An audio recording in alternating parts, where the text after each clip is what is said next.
Ranya gold smuggling case ರಹಸ್ಯ ಬಯಲಾಗಿದೆ. ರನ್ಯಾ ದುಬೈಗೆ ಹೋಗಿದ್ದು, ಅಲ್ಲಿಂದ ಚಿನ್ನ ತಂದಿದ್ದು, ಚಿನ್ನವನ್ನು ಏರ್ಪೋರ್ಟ್ ಮೂಲಕ ಸಾಗಿಸಿದ್ದು ತನಿಖೆಯಿಂದ ಬಯಲಾಗಿದೆ. ಹಾಗಾದರೆ DRI ತನಿಖಾಧಿಕಾರಿಗಳ ತನಿಖೆಯಲ್ಲಿ ಉಲ್ಲೇಖವಾಗಿರುವಂಥ ಅಂಶ ಏನು?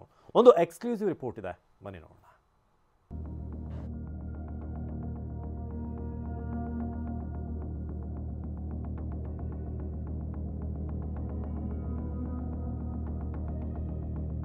ಐದು ವರ್ಷ 90 ಬಾರಿ ಓಡಾಟ, ಬಗೆದಷ್ಟು ಬಯಲಾಗ್ತಾ ಇದೆ ರನ್ಯಾ ಚಿನ್ನದ ಜಾಲ.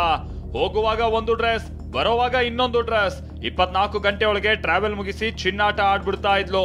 ಈಕೆ ಚಿನ್ನ ಸಾಗಾಟದಿಂದಾಗಿ ಮಲತಂದೆಗೂ ಸಂಕಷ್ಟ ಎದುರಾಗಿದೆ. ಒಂದಲ್ಲ ಎರಡಲ್ಲ 5 ವರ್ಷ 90 ಬಾರಿ ರನ್ಯಾ ಫಾರಿನ್ ಟೂರ್. ದುಬೈ ಟೂರ್ಗೆ ಡ್ರೆಸ್ ಕೋಡ್, 24 ಗಂಟೆಯೊಳಗೆ ಡೀಲ್.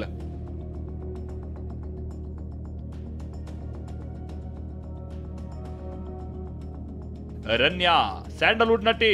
ಗೋಲ್ಡ್ ಸ್ಮಗ್ಲಿಂಗ್ ಕೇಸ್ನಲ್ಲಿ ತಗಲಾಕೊಂಡಿರೋ ಈ ಬಿಸ್ಕಟ್ ಬ್ಯೂಟಿ ಈಗ ಪರಪ್ಪನ ಅಗ್ರಹಾರ ಸೇರಿದ್ದಾರೆ. ಸ್ಮಗ್ಲಿಂಗ್ ನ ಜಾಲ ಭೇದಿಸ್ತಾ ಇರುವ DRI ಅಧಿಕಾರಿಗಳು ಸ್ಫೋಟಕ ರಹಸ್ಯವನ್ನ ಬಯಲಿಗೆಳೆದಿದ್ದಾರೆ. ರನ್ಯಾ ಎಲ್ಲಿಂದ ಎಲ್ಲಿಗೆ ಹೋಗ್ತಿದ್ಲು, ಹೇಗೆ ಹೋಗ್ತಾ ಇದ್ಲು, ಹೇಗೆ ಡೀಲ್ ಮಾಡ್ತಾ ಇದ್ಲು ಅನ್ನೋ ರಹಸ್ಯ ಭೇದಿಸಿದ್ದಾರೆ.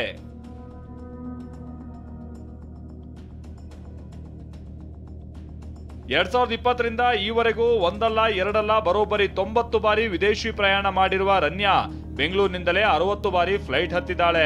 ಮುಂಬೈನಿಂದ 25, ಚೆನ್ನೈನಿಂದ 2, ಹೈದರಾಬಾದ್ನಿಂದ 2 ಮತ್ತು ಕೋಲ್ಕತ್ತಾದಿಂದ 2 ಬಾರಿ ವಿದೇಶಕ್ಕೆ ಹಾರಿದ್ದಾಳೆ. ಹೀಗೆ ವಿದೇಶಕ್ಕೆ ಹಾರುತ್ತಿದ್ದ ರನ್ಯಾಗೆ 2024 ಗೋಲ್ಡನ್ ಇಯರ್ ಆಗಿತ್ತು.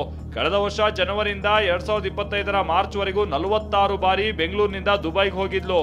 ದುಬೈ ನಿವಾಸಿ ಅಂತ ಐಡೆಂಟಿಟಿ ಕಾರ್ಡ್ ಹೊಂದಿದ್ದ ರನ್ಯಾ ಬಹುಪಾಲು ಟೂರಿಸ್ಟ್ ವೀಸಾದಲ್ಲೇ ರೌಂಡ್ ಹಾಕ್ತಾ ಇದ್ಲು ಅನ್ನೋದನ್ನ DRI ಅಧಿಕಾರಿಗಳು ಪತ್ತೆ ಹಚ್ಚಿದ್ದಾರೆ. 2023ರ ಜುಲೈ 28ರಿಂದ ಟೂರಿಸ್ಟ್ ವೀಸಾದಲ್ಲಿ ಪ್ರಯಾಣ ಬೆಳೆಸಿರುವಂತಹ ರನ್ಯಾ ಒಟ್ಟು 51 ಬಾರಿ ದುಬೈಗೆ ತೆರಳಿ ಕೇವಲ 24 ಗಂಟೆಯಲ್ಲೇ ವಾಪಸ್ ಆಗಿದ್ದಾಳೆ. 51 ಬಾರಿಯೂ ಚಿನ್ನ ಸಾಗಿಸಿರೋ ಬಗ್ಗೆ DRI ಅಧಿಕಾರಿಗಳು ಶಂಕೆ ವ್ಯಕ್ತಪಡಿಸಿ ಈ ಬಗ್ಗೆ ತನಿಖೆಯನ್ನ ಮುಂದುವರೆಸಿದ್ದಾರೆ.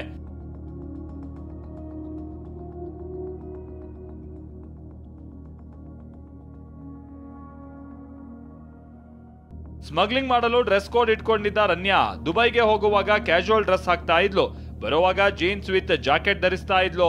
ಜಾಕೆಟ್ ಇಲ್ಲದೆ ದುಬೈನಿಂದ ಬೆಂಗಳೂರಿಗೆ ಕಾಲಿಡ್ತಾ ಇರಲಿಲ್ಲ. ಇದಕ್ಕಾಗಿ ಡಿಸೈನರ್ಸ್ ಮೂಲಕ ಜಾಕೆಟ್ ಮಾಡಿಸ್ಕೊಳ್ತಾ ಇದ್ಲು. ಜೀನ್ಸ್, ಜಾಕೆಟ್, ಕೂಲಿಂಗ್ ಗ್ಲಾಸ್ ಹಾಕಿ ಏರ್ಪೋರ್ಟ್ ನಿಂದ ಎಕ್ಸಿಟ್ ಆಗ್ತಾ ಇದ್ಲು. ರನ್ಯಾ ಗೋಲ್ಡ್ ಸ್ಮಗ್ಲಿಂಗಿಗೆ ಇಳಿಯೋದಕ್ಕೆ ಅಸಲಿ ಕಾರಣ ತಿಳಿದು ಬರ್ತಾ ಇದೆ. ಸ್ಮಗ್ಲಿಂಗಿಗೆ ಬಂಡವಾಳ ಹೂಡಿದ್ದ ತರುಣ್ ರನ್ಯಾಗೆ ಹಣ ನೀಡಿ ತಾನೂ ಲಾಭ ಪಡೆದುಕೊಳ್ತಾ ಇದ್ದ. ಕಾಲೇಜು ಸಮಯದಿಂದಲೂ ರನ್ಯಾ ಜೊತೆ ಗೆಳೆತನ ಬೆಳೆಸಿದ್ದ. 2017ರ ನಂತರ ರನ್ಯಾಗೆ ಸಿನಿಮಾದಲ್ಲಿ ಅವಕಾಶ ಸಿಗ್ಲಿಲ್ಲ. ಹೀಗಾಗಿ ತರುಣ್ ಜೊತೆ ಸೇರಿ ಬಿಸ್ನೆಸ್ ಗಿಳಿದಿದ್ದಂತ ರನ್ಯಾ ಕೆಲವೊಮ್ಮೆ ತರುಣ್ ಜೊತೆ ದುಬೈಗೆ ಹೋಗ್ತಾ ಇದ್ಲಂತೆ. ಮತ್ತೊಂದು ಕಡೆ ಪ್ರೋಟೋಕಾಲ್ ಉಲ್ಲಂಘನೆ ಬಗ್ಗೆ ಹೆಚ್ಚುವರಿ ಮುಖ್ಯ ಕಾರ್ಯದರ್ಶಿ ಗೌರವ್ ಗುಪ್ತಾ ತನಿಖೆ ಚುರುಕುಗೊಳಿಸಿದ್ದಾರೆ. ರನ್ಯಾ ರಾವ್ ಮಲತಂದೆ ರಾಮಚಂದ್ರ ರಾವ್ಗೂ ವಿಚಾರಣೆಯ ಬಿಸಿ ಮುಟ್ಟಿದೆ. ನಿನ್ನೆ ಸಂಜೆ 5 ಗಂಟೆಗೆ ವಿಚಾರಣೆಗೆ ಹಾಜರಾಗಿದ್ದ ಡಾಕ್ಟರ್ ಕೆ ರಾಮಚಂದ್ರ ರಾವ್ ಎಲ್ಲಾ ಪ್ರಶ್ನೆಗೂ ಇಲ್ಲ ಅಂತ ಒಂದೇ ಉತ್ತರ ನೀಡಿದಾರಂತೆ.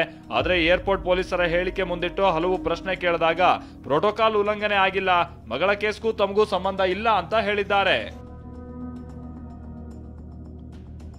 ಏರ್ಪೋರ್ಟ್ ಸಿಬ್ಬಂದಿ, ಚಾಲಕ, ಪೊಲೀಸರ ಹೇಳಿಕೆ, ರಾಮಚಂದ್ರ ರಾವ್ ವಿಚಾರಣೆ ನಡೆಸಲಾಗಿದ್ದು ಯಾವುದೇ ಕ್ಷಣದಲ್ಲೂ ವರದಿ ಸಲ್ಲಿಕೆಯಾಗಲಿದೆ.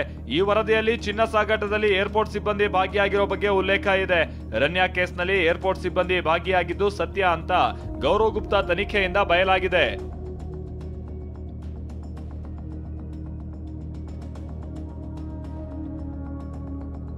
ರನ್ಯಾ ಗೋಲ್ಡ್ ಸ್ಮಗ್ಲಿಂಗ್ ಕೇಸ್ ಇವತ್ತು ಸದನದಲ್ಲೂ ಪ್ರಸ್ತಾಪ ಆಯಿತು. ಚಿನ್ನ ಸಾಗಾಟ ಕೇಸ್ನಲ್ಲಿ ಸಚಿವರ ಹೆಸರು ಕೇಳಿ ಬರ್ತಾ ಇದೆ. ಸರ್ಕಾರ ಕ್ರಮ ತೆಗೆದುಕೊಳ್ಬೇಕು ಅಂತ ವಿಪಕ್ಷ ನಾಯಕ ಆರ್ ಅಶೋಕ್ ಆಗ್ರಹಿಸಿದ್ರು. ಚಿನ್ನ ಕಳ್ಳ ಸಾಗಾಣಿಕೆದು ಕೂಡ ಮಂತ್ರಿಗಳ ಮೇಲೆ ಬರ್ತಾ ಇದೆ. ಯಾರು ಮಂತ್ರಿಗಳಿದ್ದಾರೆ ಅಂತ ಹೇಳಿ ಸರ್ಕಾರ ಕ್ರಮ ತೆಗೆದುಕೊಳ್ಬೇಕು. ಅದ್ರ ಬಗ್ಗೆನೂ ಏನು ಕ್ಲಾರಿಫಿಕೇಶನ್ ಇಲ್ಲ, ಯಾರು ಅದ್ರ ಬಗ್ಗೆ ಚಕಾರನೂ ಎತ್ತುತ್ತಾ ಇಲ್ಲ. ಇನ್ನು ರನ್ಯಾ ಕೇಸ್ನ ಸಂಬಂಧ ಸಚಿವರ ಹೆಸರನ್ನ ಸದನದಲ್ಲಿ ಹೇಳ್ತೀನಿ ಅಂದಿದ್ದ ಯತ್ನಾಳ್ಗೆ ರೇಣುಕಾಚಾರ್ಯ ಡಿಚ್ಚಿ ಕೊಟ್ಟಿದ್ದಾರೆ. ಯಾಕಪ್ಪ ಹೆಸರು ಹೇಳಿಲ್ಲ, ನಿನ್ನ ಬಾಯಿಗೆ ಯಾರಾದ್ರೂ ಬೀಗ ಹಾಕಿದ್ರಾ ಅಂತ ಪ್ರಶ್ನಿಸಿದ್ದಾರೆ. ಯಾಕೆ ಹೆಸರು ಹೇಳಿಲ್ಲ ಅಂದ್ರೆ ಯತ್ನಾಳ್ ಸರ್ಕಾರದ ಏಜೆಂಟ್ ಅಂತ ಬಾಂಬ್ ಸಿಡಿಸಿದ್ದಾರೆ. ಇವತ್ತಿಗೂ ಕಾಂಗ್ರೆಸ್ಸಿನ ವಿರುದ್ಧವಾಗಿ ಮನುಷ್ಯ ಮಾತಾಡ್ತಾ ಇಲ್ಲ. ಇವತ್ತು ನೋಡಿ ಸಂಪೂರ್ಣವಾಗಿ ಸರ್ಕಾರ ವಿಫಲವಾಗಿದೆ, ಟೇಕಪ್ ಆಗಿಲ್ಲ. ಆದರೆ ಎಲ್ಲೋ ಒಂದು ಕಡೆ ಸರ್ಕಾರದ ಏಜೆಂಟರಾಗಿ ಇವರು ಕೆಲಸವನ್ನು ಮಾಡ್ತಾ ಇದ್ದಾರೆ. ಒಂದ್ಸರಿ ಸಿದ್ದರಾಮಯ್ಯ ಅವರು ಹೊಗಳ್ತಾರೆ, ಇವರು ಹೋಗ್ತಾರೆ, ಇವರು ಅವ್ರನ್ನ ಹೊಗಳ್ತಾರೆ. ಬಿಜೆಪಿ ನಾಯಕರ ಆಗ್ರಹಕ್ಕೆ ತಿರುಗೇಟು ಕೊಟ್ಟಿರೋ ಶಾಸಕ ಟಿಬಿ ಜಯಚಂದ್ರ ಆರೋಪ ಏನೇ ಇರಲಿ ಗೃಹ ಸಚಿವರು ಸಿಎಂ ಸ್ಪಷ್ಟನೆ ಕೊಡಬೇಕು ಅಂದಿದ್ದಾರೆ. ಎಲ್ಲ ಆರೋಪಗಳು ಏನೇ ಇರಲಿ, ರೂಮರ್ಸ್ ಏನೇ ಇರಲಿ, ಇವತ್ತಕ್ಕೆ ಅದಕ್ಕೆ ಗೃಹ ಸಚಿವರು ಮತ್ತು ಮುಖ್ಯಮಂತ್ರಿಗಳೇ ಅದು ಸ್ಪಷ್ಟನೆ ಕೊಡಬೇಕು. ನನ್ನದೇನೂ ತಪ್ಪೇ ಇಲ್ಲ ಅಂತ ಡಿಆರ್ಐ ಅಧಿಕಾರಿಗಳ ವಿರುದ್ಧವೇ ದೂರಿನ ಸುರಿಮಳೆ ಸುರಿಸಿದ್ದ ರನ್ಯಾ ಬಂಡವಾಳವನ್ನ ಡಿಆರ್ಐ ಅಧಿಕಾರಿಗಳು ಬಯಲು ಮಾಡ್ತಿದ್ದಾರೆ.